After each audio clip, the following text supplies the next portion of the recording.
Sabi nila, ang mga Ilonggo daw ay mababait, malalambing, malumanay magsalita.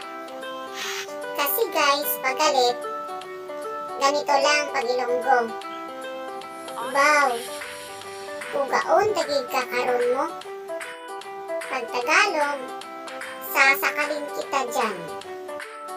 Sa Bisaya, tukol dagig ka.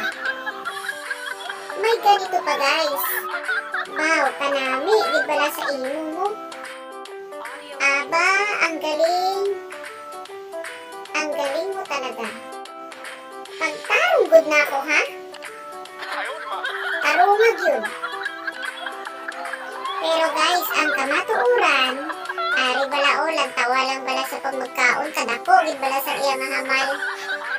Pero guys, masaksihan nyo, sa pihak sang kahinhin, kalumanay, mag-istorya sa mga Ilonggo, lantawa bala kong magkaon, kay amo ginakadako sang iya nga hamal, taas pa ang tuhod, ginatungtong pa sa bangko.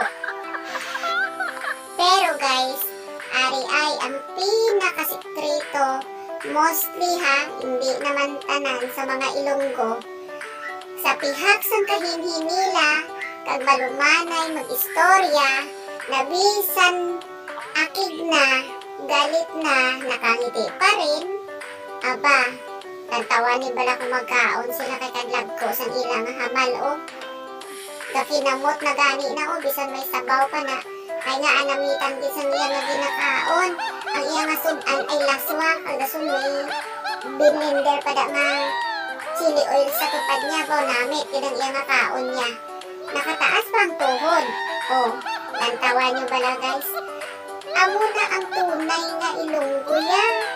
Kung sa totoo lang, amo man ina ang tunay nga Bisaya. Simple lang magkaon. Ang mga Brasiling nilahaw kapag may gira na, takbo agad, iwanan ang pinggan. Pwede man bitbiton ang pinggan kaya basi magutom ka sa girahan. Kaya naton himuon. Hindi ya sa tanan nga oras. Inarte-arte lang ta. Bah, may ara gani nga mga tao nga abi mo manggaranon. Baw, hindi na nauso subong yung manggaranon niya guys ya. Kaya nga kung arte-arte ka, kim-ing ka, pag oras nga ara ka na sa kamatayan, limot mo na na. Labi lagi kong girahay na. Eh paano na lang kung paulanan na kasang bomba sang China? Paarte-arte ka pa dai mo yan, makim-ing ka pa? Sa kadlok mo lang siguro matamaan sang bomba, lubog ka bisa sa ipot sang karabaw ay. Pero guys, sabi nyo ha, na mikid balaya kaon niya kung imo bala nga natuhod haw, nakataas pa plus lamisa haw, galabaw sa labisa, tapos napanginamot ka pa, labi lagi kung may ginamos na daw nga pares kag uga. O namit pag ginayayang kaon, tantawa bala ko kay gusto ko pa o. Kuha tabala liwat sang kanon kag tuduhan tabala kaon ba. Ay kanamit sang sudan bala laswa nga may sinugba bala nga isda haw ginhimay-himay baw. Namit ginaya. O ara guys, lantawa siya kay nagdugang pa na sa sang iyang kanon. Abi mo haw kadako gibala sang iyang bodiga haw. Grabe na gigakaon niya.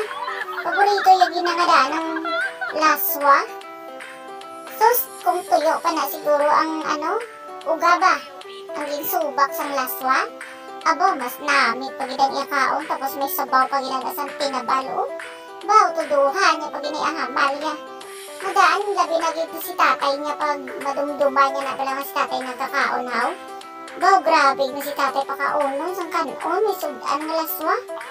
Baw, pasensya na kamo kay amo ginabala sa kadalok-dalok bala o. Sobra bala na siya katakapan pala sa pagkaon bala nga laswa haw.